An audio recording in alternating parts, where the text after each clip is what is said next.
Malamindag digos ne. Malamindag digos na gitoy.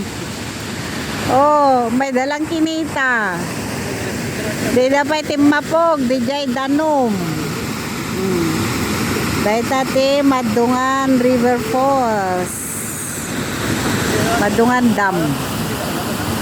Oh, ang daming cottage. Ang isang cottage pag mag-rent is 700. Kung plano nyong mamasyal dito sa Ilocos, ayan ang Madungan Dam River Falls. Dito sa Dingras, Ilocos Norte. Ayan, pwede kayong mag-rent ng kubo. 700 per kubo. Ayan. Pero ang entrance fee is 10 pesos per head. Ayan, ang kagandahan ng Madungan Dam. Thank you for watching.